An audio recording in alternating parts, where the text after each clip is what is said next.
Hello and welcome to the preview on the Fulhamish YouTube channel. My name's Elizabeth Barnard, and today we are looking forward to our trip to the South Coast on Monday night to face Bournemouth.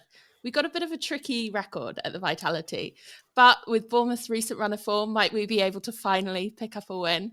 And I'm delighted to be joined by Sam from the Back of the Net podcast to talk about this one. Sam, how are you doing? Yeah, very well. Life is good. Football life isn't so great recently, but look, we're still 10th. We still got a chance of the E word. We refuse to mention it so much these days. But yeah, looking forward to this one because history on the whole at the Vitality Stadium for this fixture dictates that we might have a good chance. Yeah, definitely. The E word has also been a big hot topic on Fulhamish this season. Every single game, whether we win or lose, it's either shall we get our passports ready or let's put them away. There's absolutely no chance. And our recent run of form, we've had win, loss, win, loss, win, loss, win. Mm. So as you can imagine, it feels like we're on a little bit of a seesaw. Um, Firstly, I would love to take a look at Bournemouth's season so far. Obviously, a very impressive season, but with some ups and downs, I think it's fair to say. Back in the winter, Areola was being touted as manager of the season for the Tottenham Hotspur job, which Marco Silva was as well, Mm. worryingly. But in recent time, form has tailed off a little bit, I think it's fair to say. And those statement results of the 5-0 win against Nottingham Forest 4-1 away at Newcastle feel a little bit far away. Tell me, how has it felt to be a Bournemouth fan this season? It's felt good. I mean, last season in Areola's first season, it was very first in the Premier League, and whilst it was a really slow start, things eventually clicked in around October and November. And whilst the start of the campaign was disappointing, as the season went on, we were seeing this style of football that we all loved. It's the first time we had watched some excitable football for a long time. You know, given that previous managers were Gary O'Neill, who was a bit pragmatic, and Scott Parker, as you very well know. But less said about that, the better. But things started to click. And it was a record breaking season for us in terms of the amount of points that we'd gained in a Premier League campaign. So even though it was a dodgy start, we gained 48 points, which the highest before that was under Eddie Howe, which was 46 points. So that sort of stood us in good stead. We made some really astute acquisitions in the summer. We were really looking forward to seeing what we could do. And we had the nucleus of our squad together. We didn't really lose anyone major. So we were thinking, okay, we can do good things this season. But I think he's taken us by surprise with the way that we've been flirting with Europe for the bulk of the season so far. And like you say, we've had some incredible statement results, which have been absolutely phenomenal for us. I think January was the undoing for us a little bit because whilst we got some amazing statement results, we had a siege mentality at the time, one that was Mm. instilled through the number of injuries that we had, and we went to Newcastle with 12 senior players, and somehow we went up there and won, not just like skank to win. It was a 4-1 victory. We absolutely smashed them. And then the Nottingham Forest 5-0, that was superb given how well that they've been doing in the league so far as well. But I think as time's gone on, even though we've got players back, I just think the energy levels that one are through players having to play more minutes than they usually would because there would usually be rotation, and two, just the style of like Iraola's high press, intense football Mhm. has meant that burnout has slowly come. Unfortunately, it's come when we've got like more players back than we ever have before, but a lot of them are just knackered, or still like finding their way back from injury. So it it was a blip that was expected by us, but not to the extent that we thought we would drop points at home to the likes of Wolves, the likes of Ipswich as well. There have been some really disappointing performances from us, and whilst a lot of the time this season we've watched games where even if Bournemouth lose, it's been exciting. Mm. Recently it hasn't been that so much, but we're hoping that we can turn a corner against Fulham. And the history of Iraola's kind of football, under what we've known, it knows not to be downbeat for too long because a good result can be around the corner. So we're hoping that'll be on Monday. Yeah, yeah. Well, hopefully not for us, but I do think Fulham's record at the Vitality is so poor that I'm feeling quite nervous about this fixture. Feels like a really, really big one.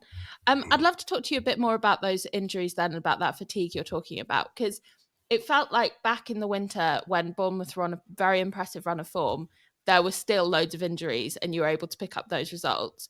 Is it just tiredness in the legs that has been contributing to this poor run of form recently, do you think? Or do you think there are other contributing factors? I think it probably is just the tiredness in their legs. I mean, Antoine Semenyo. I mean, the media were raving about him first part of the season. Recently, he's not been so good, but he has looked leggy because he's had to play 90 minutes in most of our matches this season. And there have been others, such as Ilya Zabani, that hasn't really been out through any injuries as such, but again, not quite playing to the levels. And that's because they've had to play so much football. Otherwise, we'd have been rotating if we had the players. I think the January transfer window for Bournemouth fans who knew that we only had 12 senior players, we thought surely this is the time to add Mm. some new players to the squad. We signed some youth players, and we signed a lad, a left back, Julio Soler from the continent, who is maybe a natural replacement for Milos Kerkez when he eventually up sticks and leaves, probably at the end of this season. But he's not quite up to the physicality yet, so has got very few minutes. He played in the FA Cup for us against Manchester City, but really he's not quite there yet. So it sort of came as a surprise that we didn't really sign anyone. But then in the same breath, you're seeing us beat Newcastle, beat Nottingham Forest, and like grind out some sort of key results. And I think for the recruitment team at Bournemouth, and for those in their ivory towers, they were probably thinking, well, it might be more disruptive to sign a player that doesn't quite fit in with the Cherries ethos, with the Cherries philosophy, and it might take them a while to bed in. We've got striker Evan Nilsson and Unal that'll be coming back soon. One's playing already. Unal sort of end of the season job, Mm. but I think they thought it was probably a bit too much for a risk. And also, what player, like for instance, we really needed a striker because we were playing without one for so long. What striker wants to come in knowing that in about 6 weeks, whenever Nilsson's back, they're going to be their understudy pretty much?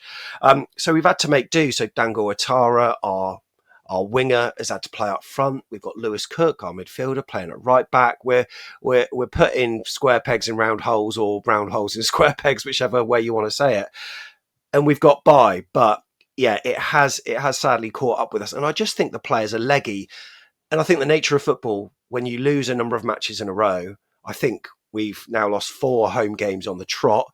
Last Yeah. time we lost 5 on the trot was back in the 1930s. So I'm hoping that doesn't happen this time round. But obviously, with that, confidence will dip.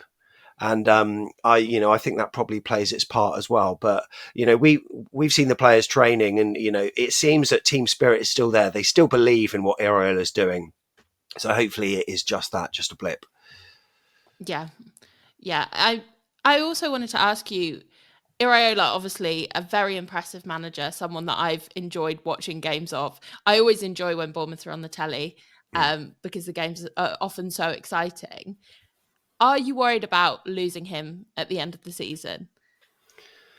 Well, look, Marco Silva's doing an excellent job. So if anyone from the Tottenham Hotspur recruitment department are watching, if they're watching, look, Marco Silva's the man for you. However, look, I appreciate you love Marco Silva because he's done a phenomenal job there, by the way. But Iraola, yeah, we are. I think just the way his football is so entertaining. I think the media realised that he's done such a good job when we were at our bare minimum in terms of like personnel that we could rely on in January. I think the style of football helps. He calls it kind of rock and roll football, organised chaos, and it is that. It's about taking risks. It's about the high press. I think winning the ball up the top of the pitch, trying to turn over sides and get a shot away as quick as we can. I think our stats are up the top there in the Premier League. For being able to do that, it's the overlapping left backs, right backs, full backs who just get up the pitch and whip a ball into the box. It's really intense, and he mixes it up as well.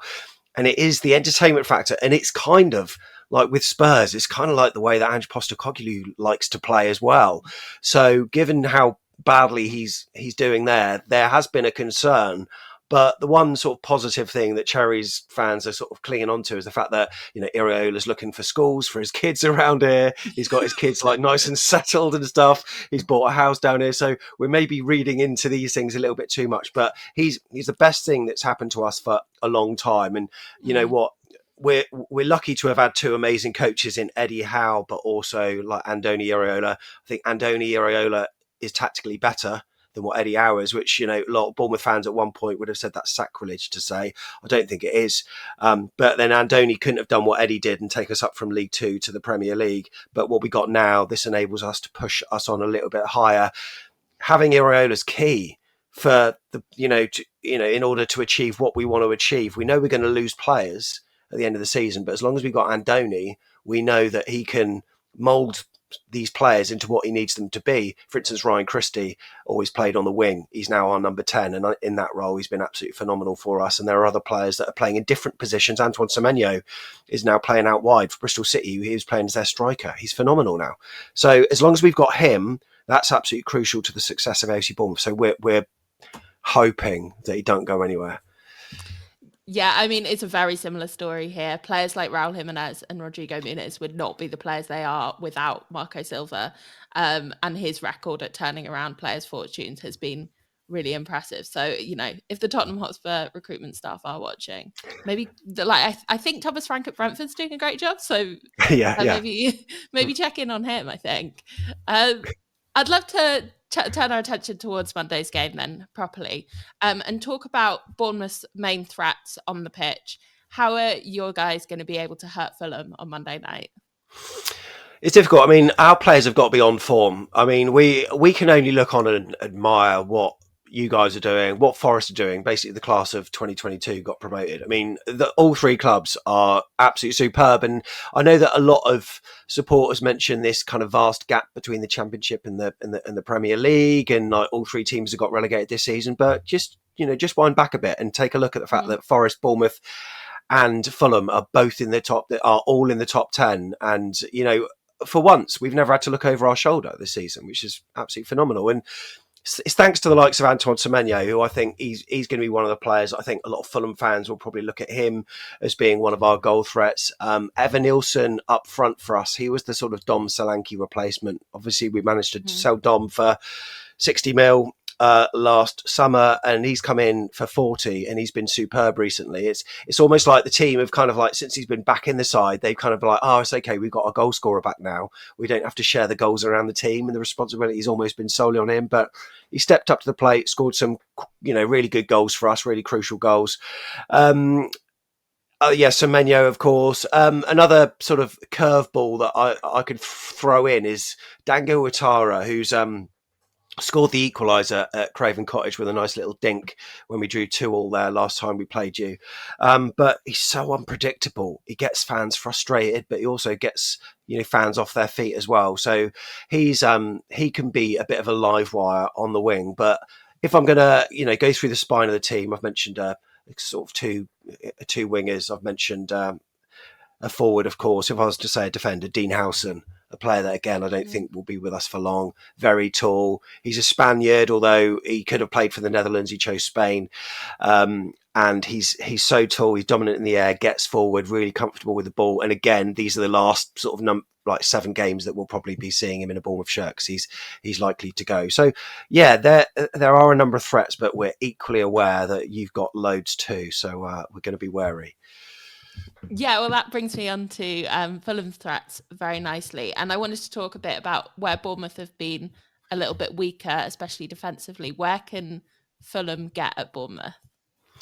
Yeah, I think there have been a few games recently where a lot of attention has been turned to our goalkeeper, Kepa, who, of course, is the world's most expensive goalkeeper, etc., 70 million and all this kind of stuff. And there have been a few times where Chelsea fans, when we signed him, they were like, just be aware of him. But we didn't have any issues until recently, where he gave away a penalty at Brighton, a game which Brighton won. That penalty was dispatched by Matoma, I think. But then in the next away game, he did exactly the same. It was almost like a carbon copy incident at Spurs. We were like, Kepa, why are you doing that?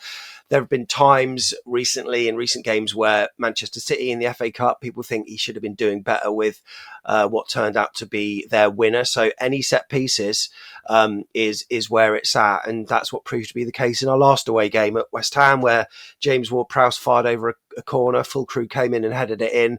Usually our defence have been so strong, but we just weren't at it. And also in recent games, like, I don't know why I'm doing your team talk here, by the way, but also in recent games, as soon as we've made substitutions on around 60 minutes, we've looked like really dishevelled for the first 2-3 minutes. And both times that's happened against Ipswich, as soon as we made subs around then, they scored. At West Ham, as soon as we made subs around that time, they scored as well. So sometimes it just takes a while to get players knowing what they're doing once they've come on as well. So yeah, around the times of substitution, but also putting set pieces in is where Fulham could have a massive opportunity.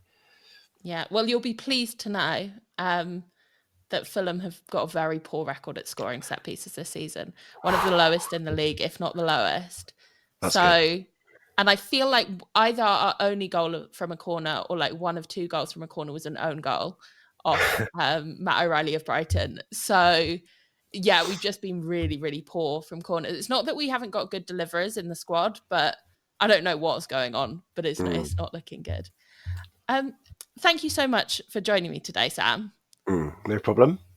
And it would be so great to get a score prediction from you before we go. I knew you was going to ask that, and it's something that I don't want to do because look, I mean, if I was to go on our form, and how I've seen the Fulham play, I mean, that game, by the way, against Liverpool, absolutely unreal. The way that you responded from going 1-0 down was just superb. But you've done that so many times this season, I don't know why I'm even surprised about it. I suppose the one thing I am surprised about is the kind of this win-loss, win-loss, win-loss sequence. Based on that, that's what I'm clinging on to, not our form. And based on the fact that our record against Fulham at home has been pretty good recently, and the fact that we so need to turn a corner, our record on Monday Night Football this season is unbeaten. So I'm clinging on to every trivial stat going here, Elizabeth. Yeah. I'm going to go for Bournemouth winning. Fulham seem to always score on the road, so I reckon you will score, but I think Bournemouth could edge it. I'm going to go for 2-1 Bournemouth. Okay, nice. I think it's going to be a draw. I don't Right. think we're going to turn around our record at the Vitality totally, but I think it's going to be a goalie one. So I'm going to go 2-2. Okay. And looking forward to a fun game. Sam, thank you so much for joining me. Where can people find you? If they just type in AFCB podcast on the socials or on YouTube, we are a podcast, but also a YouTube channel as well. So we document the game with a matchday preview that's out on the Friday. There'll be a matchday vlog as well. And also we'll have our second look to look back at it as well. And fan cams for the raw reaction at half time, where Cherries fans are going to be celebrating our first win in absolutely ages, we hope. Fingers crossed. Yeah, well, if Fulham win that one, you will get a lot of Fulham fans watching those. I'm sure Yeah, you experience that every time you lose. absolutely. It's the same with Fulhamish. Yeah. Yeah. And thank you so much for watching the preview. Please leave your score predictions in the comments and how you think the game is going to go. And we will see you very soon with the quick take after the Bournemouth game. Come on, you White.